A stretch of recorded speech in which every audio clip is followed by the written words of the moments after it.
హరి ఓం హరి ఓం హరి ఓం.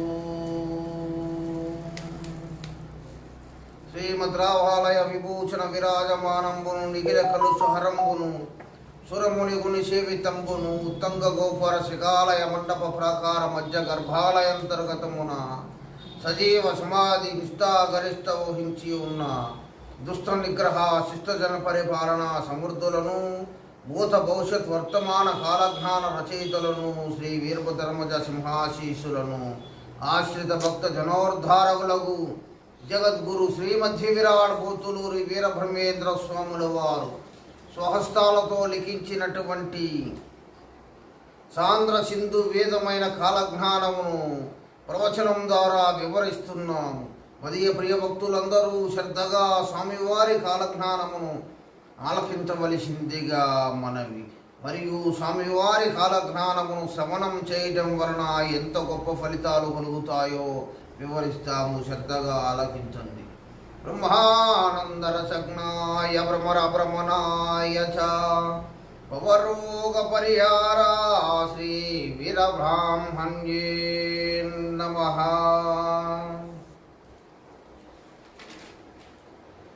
దుష్ట శిక్షణ శిష్ట సంరక్షణార్థం శ్రీ మధ్య విరాట్ పోతులూరి వీరబ్రహ్మేంద్ర స్వాముల వారు ప్రకృతాంబ పరిపూర్ణయాచార్యులను విశ్వకర్మ పుణ్య దంపతులకు శ్రీ కీలకనామ సంవత్సర కార్తీక శుద్ధ ద్వాదశి రోజున కీర్తిశకం 1608లో జన్మించారు.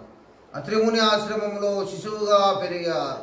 కర్ణాటక పాపాగ్ని మఠాధిపతులు శ్రీ యనమదల వీరభోజాచార్యులు వీరపాపమాంబ పుణ్య దంపతుల ఇంట దత్తపుత్రునిగా బాల్యం గడిపారు స్వామివారు. కంచీపురంలో ఆనంద భైరవియోగికి వీరనారాయణ మహామంత్రమును ఉపదేశించారు స్వామివారు. బనగానపల్లిలో గరిమిరెడ్డి అచ్చమ్మ వెంకటరెడ్డి దంపతుల ఇంట గోపాలనం చేశారు. రవ్వలకొండలో సాంద్ర సింధు వేదమైన కాలజ్ఞానమును రచించి ఉన్నారు స్వామివారు. యాగంటి గృహలలో తపస్సు చేస్తూ అచ్చమ్మ దంపతులకు బ్రహ్మోపదేశం చేశారు స్వామివారు. ఆ దంపతులు నిర్మించి ఇచ్చినటువంటి నేలమఠంలో అన్నంజయ్యకు కాలజ్ఞానమును బోధించారు స్వామివారు. తాను శిల్పీకరించినటువంటి వీరభద్ర స్వామివారి శిలా విగ్రహమును అల్లాడుపల్లిలో ప్రతిష్ఠించారు స్వామివారు. కందిమల్లాయపల్లిలో శ్రీనివాసం ఏర్పాటు చేసుకుని పెద్ద కోమర్ల శివకోటయాచార్యులు వారి అర్ధాంగి జగదాంబ పుణ్య దంపతులకు జన్మించినటువంటి పుత్రికను గోవిందమాంబను వివాహం చేసుకున్నారు స్వామివారు. 5 పుత్రులను 1 పుత్రికను సంతానముగా పొంది ఉన్నారు వీరబ్రహ్మేంద్ర స్వాముల వారు. శిష్యగణ సమేతంగా దేశం నలుసెరగల సంచరించి వేదాంత తత్వ ప్రచారం గావించారు స్వామివారు. మహమ్మదీయ తెగకు చెందినటువంటి సిద్ధయ్యను శిష్యులుగా స్వీకరించారు.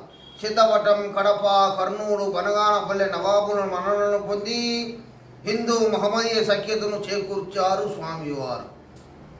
పుష్పగిరిలో బ్రహ్మ సత్కారం పొందారు. శరీరంలో దేవతలను చూడాలని భార్యను ముక్కలుగా ఖండించినటువంటి అర్జునుడైనటువంటి కక్కయ్యకు జ్ఞానోపదేశం గావించారు. అతని భార్య ముత్తమ్మకు జీవం పోసి తిరిగి బతికించారు స్వామివారు. సిద్ధవటం నవాబుచే గ్రహించినటువంటి 7 ఎకరాల చిల్లర స్థలములో మఠం నిర్మించుకున్నారు స్వామివారు. తన పుత్రిక వీరనారాయణమును ఆమె పౌత్ర పరంపరయే అనువంశంగా మఠాధిపత్యం వహిస్తుందని ఆశీర్వదించారు. కలియుగంలో పాపభారం అధికమైనప్పుడు నేను వీరభోగ వసంతరాయులుగా జన్మించి ధర్మ సంస్థాపనం గావిస్తానని సెలవిచ్చారు.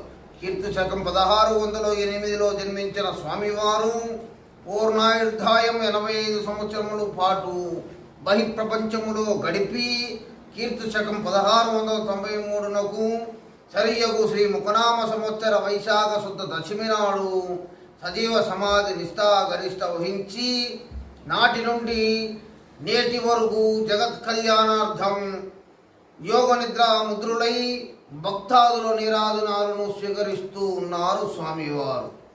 అందరికీ శుభం.